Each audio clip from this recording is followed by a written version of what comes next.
Hello and welcome to Ways to Work, Project Iowa's new podcast. We're here to connect with you, talk about what Project Iowa can offer you, and provide you with timely insight about finding purpose and stability at work. So we are your hosts, Jamie Loggins Evans to my right, our Director of Communications and Marketing, and I'm Chris Note, the Youth Works Director at Project Iowa. And today we are happy to be joined by Gaby Cox to talk about Project Iowa's programs and services.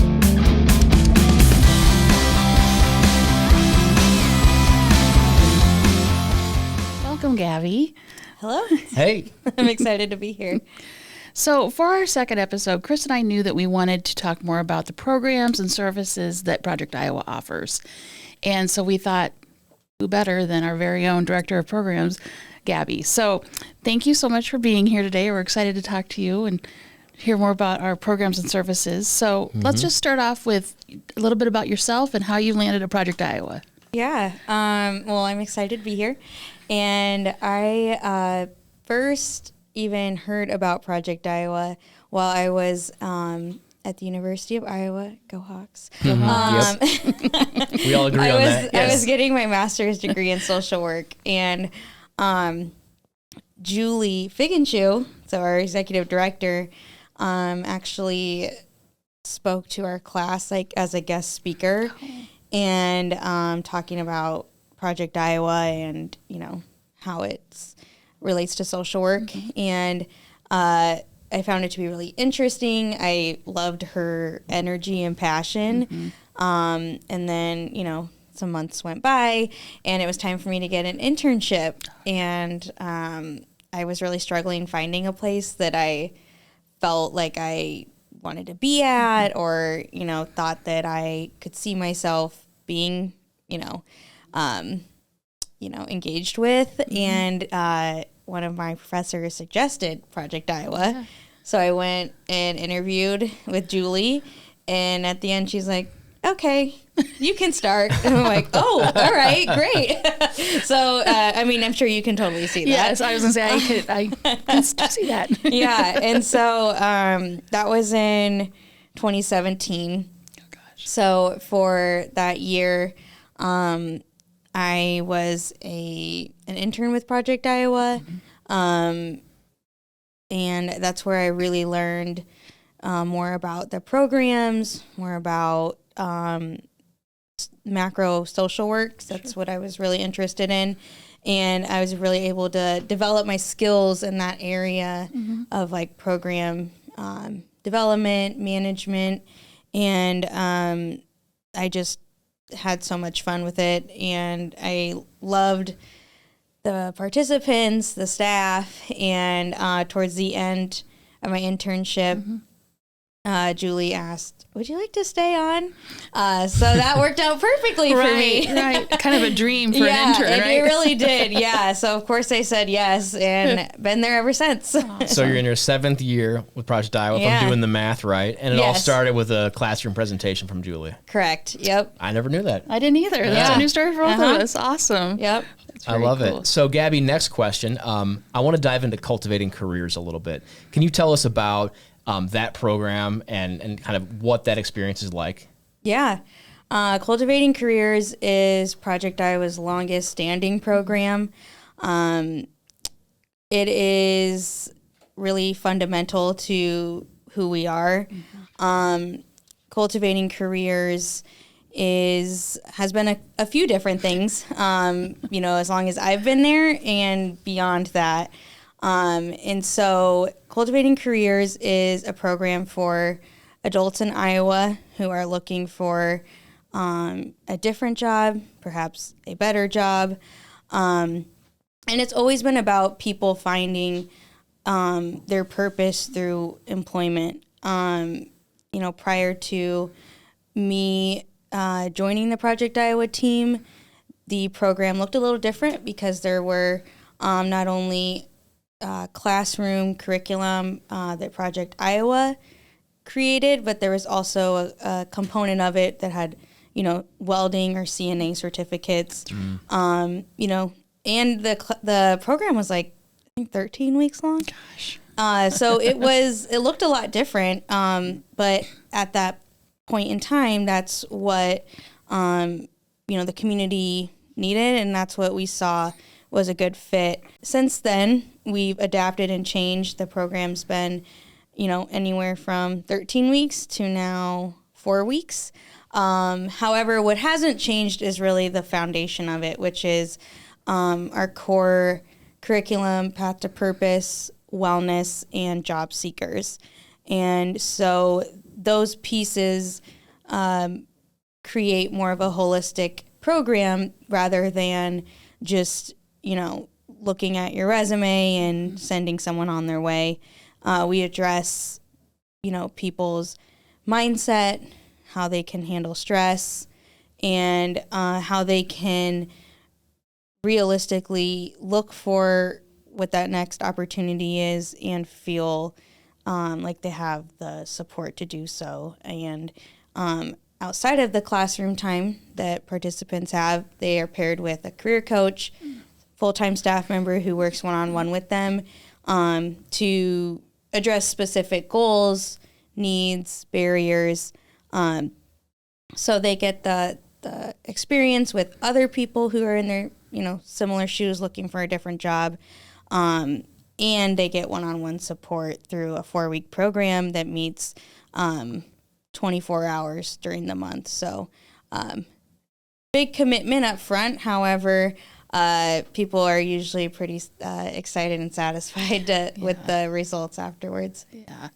So what I was so impressed with when I started at Project Iowa was your ability to be relevant to the participants' needs, right? Mm-hmm. So like you said, you started out with what? You said 24-week, or I don't know, really long, 13 weeks. 13 weeks, like really long program, and welding certificates, those sort of things. And then as time's gone by, you've heard from participants, we can't commit to that long of a program or whatever it may be. So tell us a little bit more about how you stay relevant with the trends regarding employment and what's happening in the state. Yeah. Well, part of that, I think, is one, our staff.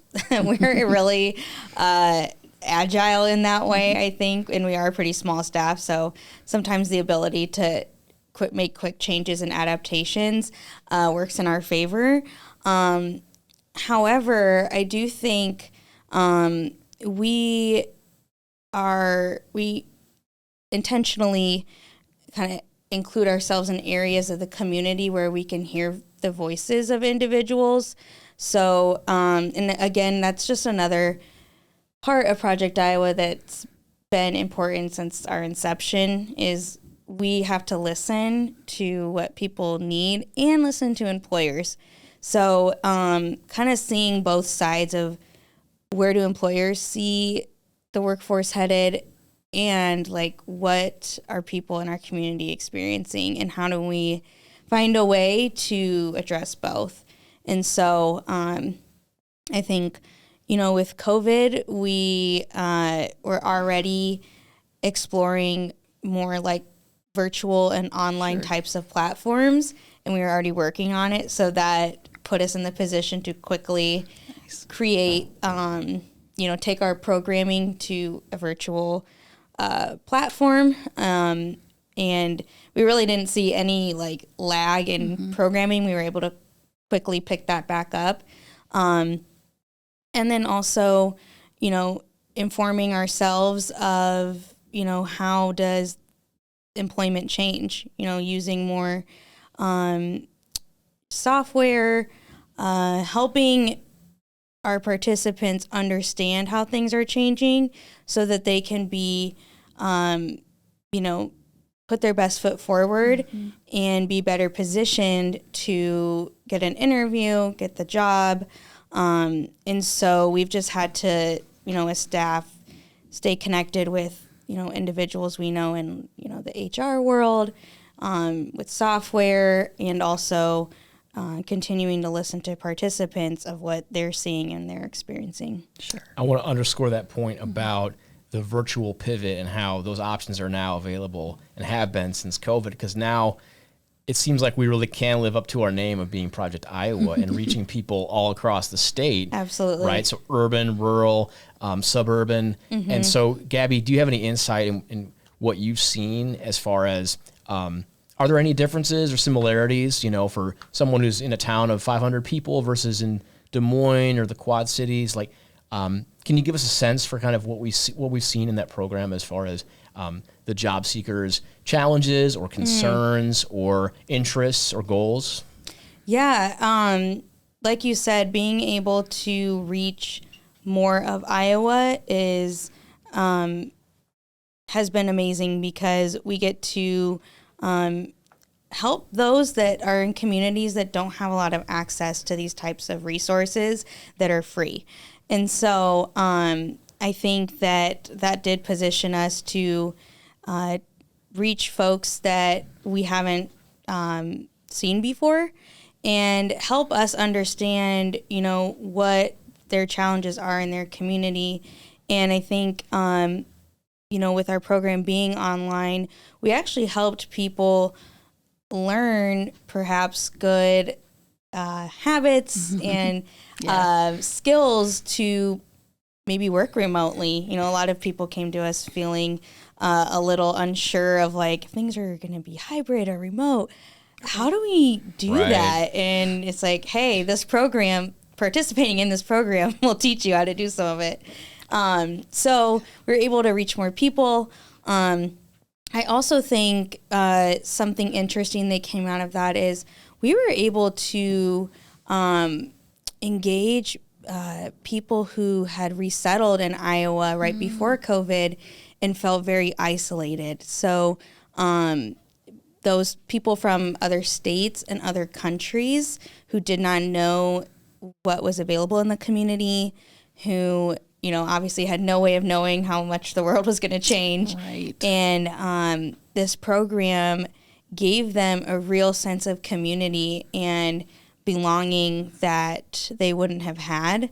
And so it was really neat to see people that have roots from all over the world be in a class with strangers and then weeks later feel like these are their people. Wow. Right. So that was really heartwarming for us because, again, who knows if we would have seen that if we weren't able to quickly make the move to being online and reach so many more people. So that was huge, I think, because COVID was just so devastating for people, and especially if you're new to a state and you have no way of knowing like how to get help, who to talk to. We saw a lot of success in that. Yeah, I didn't know that. I wasn't here during, Project Iowa during. I think that's amazing. And one thing that Project Iowa, we really focus on community, bringing community, and that's just like a solid story of how we did that, right? Welcoming the new workforce and helping them get settled and get going on their career. We don't talk enough about that. Yeah, that was huge. I was really proud that we were able to do that. Yeah, that's amazing. Well, I know we could talk about cultivating careers probably this whole time, but I want to move on to our next program. And actually, I'll be interviewing Chris at our next episode about YouthWorks. But I'd love to hear just a little bit about YouthWorks and your thoughts around it. So yeah, YouthWorks is in our third year. Yeah. It's hard to believe it's 3 years already. So I remember when Julie pitched to us like, hey, I want you to like listen to this guy, Chris.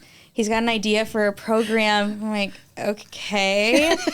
And it was for youth. And our main audience has always been adults. And so just the thought of like switching to a younger, like much younger high school students was a little like, okay, could we do that? Like, it was just different. Yeah. And the more I learned about it and heard, what the program was about and really the philosophy, it was so aligned with who we are in helping the students who are graduating high school make a good plan for what to do next. And what I appreciate about it is we still teach all of our fundamentals and path to purpose, job seekers, wellness, just, at a level that is more kind of tailored to the experience of an 18-year-old. And them getting out into the workforce, practicing healthy work habits, and then planning, like, what do I want to do next? And having that one-on-one support with a staff member to, address anything that, the individual needs specifically. And so, after I heard more about it, it felt like a good, next program to launch, because what we do with Cultivating Careers so well is the relationships and helping people feel confident. And so I think all of that can still translate to youth.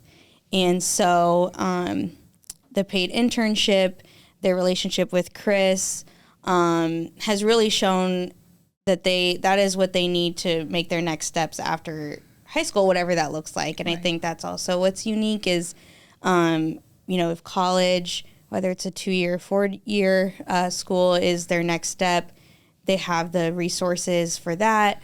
If they're looking at some type of trade, apprenticeship to go directly in the workforce, it can be tailored to fit those needs for students.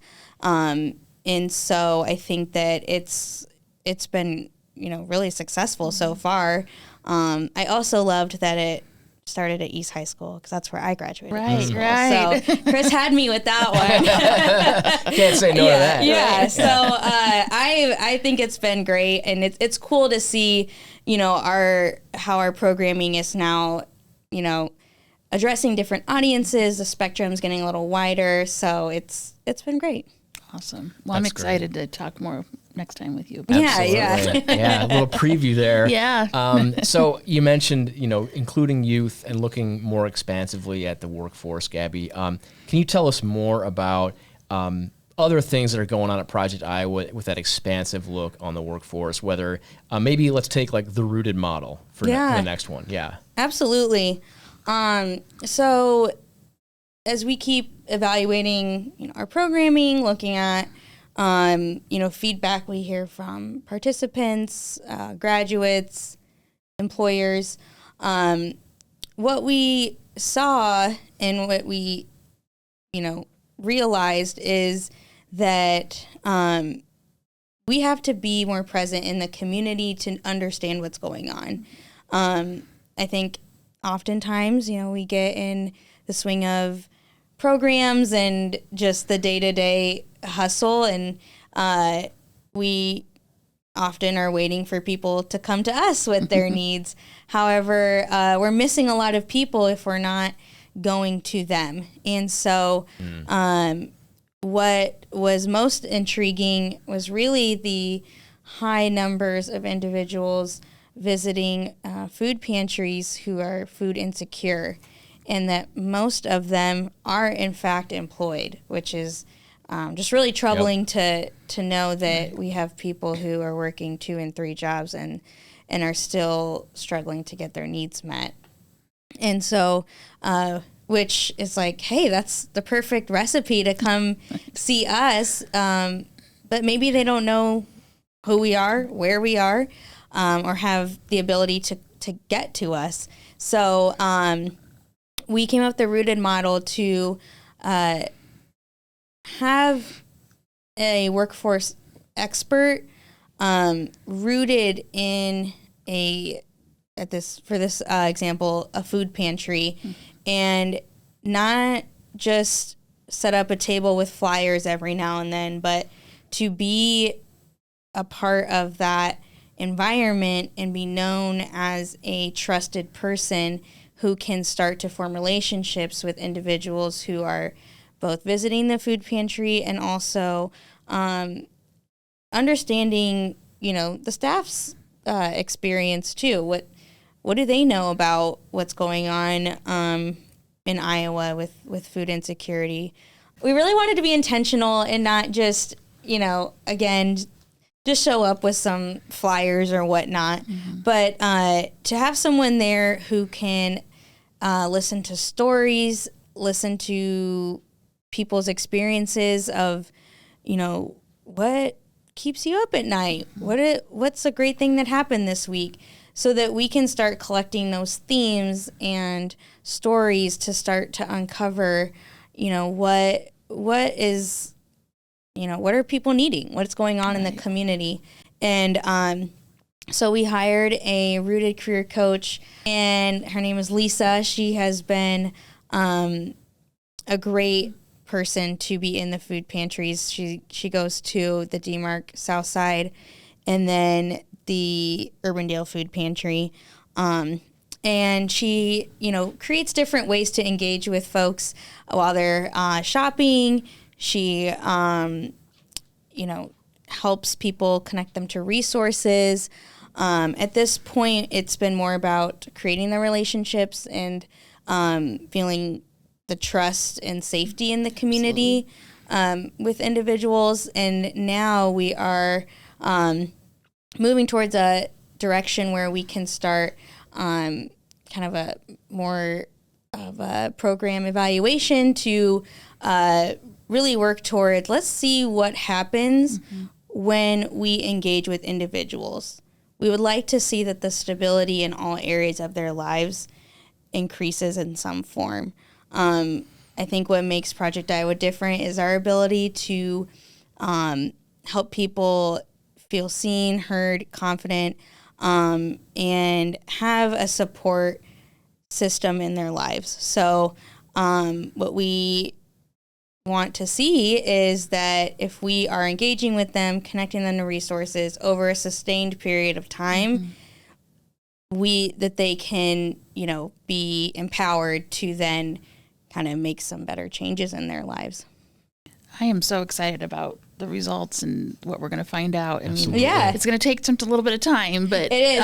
It's just an exciting. So if you could just give us a rundown of the other programs and services that Project Iowa offers, just kind of a quick snapshot of some of those other things. Yeah. So another program is Infinite Recovery. So that program we started probably about 5 years ago, and what we saw was that folks that are in recovery, so sobriety from drugs and alcohol, they would come through our program from time to time, and sometimes the time commitment was just really hard, especially for people who are involved in other types of programming.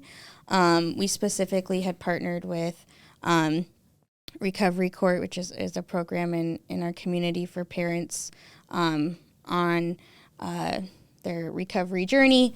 And so we knew that sometimes our typical, 40-hour-a-week work week was not, the next best step for them. And so we had to just tailor our curriculum to help them get to a point of stability in their lives that would put them in a good position to then, gain employment. And so Infinite Recovery is, collaboration of Pat's Purpose, Wellness, and some other types of classes that really help people, gain more emotional intelligence, manage their stress, all related to recovery. And then we have Poverty Simulations, which is a new addition.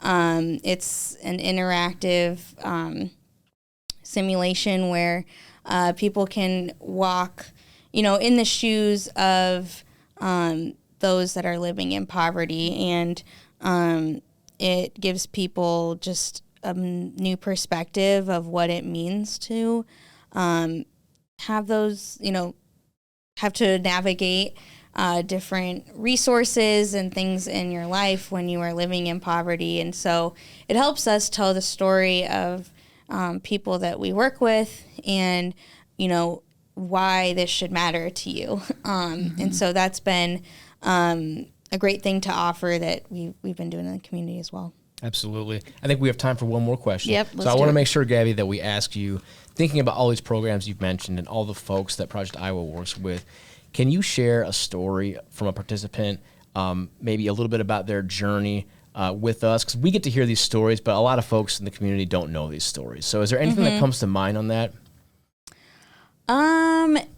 Yes, there is. So I'm thinking of one graduate who went through our program during COVID. So she had moved here from Europe, and her name is Anna. I think you know her. I do, yes. So I remember she joined the program. She had just moved here. I think she was here for maybe like 3 months, and then we all know what happened. Right. Yeah. Everything shut down, and she joined our program. And I remember on the first day, we all Zoomed in and got to meet everyone virtually. And she, despite being a little nervous, she had such a optimistic attitude. And I remember thinking wow, that takes a lot of courage to kind of put yourself out there. And, I think of that of all of our participants, but especially her. I think she just was very upfront, I don't know what I'm doing. I need so much help. I don't know anyone. And so I really felt for her. And then, and what was interesting too, is she had a lot of experience coming from Europe that, she didn't really know if it translated, if it was anything that'd be relevant here. So to see someone who was very qualified, but really just lacked some of that confidence and connection, at the end of the program, she was ready to interview for jobs. She, it's almost just a flip happened throughout those weeks of classes, and she ended up getting a job. I think it's an executive director at a local organization, and we still see her around at conferences and stuff with her little name tag that she's an executive. And it is just, and I remember she made a sign and took a photo of it on Zoom. It said, "I got the job," and sent it to us. And so it was just really cool to see her flourish and feel like she was worth a position like that, and that she went for it, applied, and got the job. So it's stories like that that are just that's why we do what we do. Yeah, I know. Thank you. It is the stories that keep us going. Yeah. I mean, yeah. Yep. So, Gaby, thank you so much for being here today. We really appreciate it. I mean, I think we could have spent 2 hours talking about everything. Oh, sure, so, of course. It's, so fun to hear. And because even Chris and I, who work at Project Iowa, learned some new things today. Yeah. So we appreciate that. So we hope that our audience has enjoyed this podcast episode. And don't forget that you can enroll in Cultivating Careers online at www.projectiowa.org. And so thank you for joining us, and stay tuned for the next episode where I get to interview Chris. He's going to be in the hot seat. And talk about the impact he's making on the Des Moines Public Schools. So until then, stay inspired and keep striving for purpose and stability in your work. See you next time.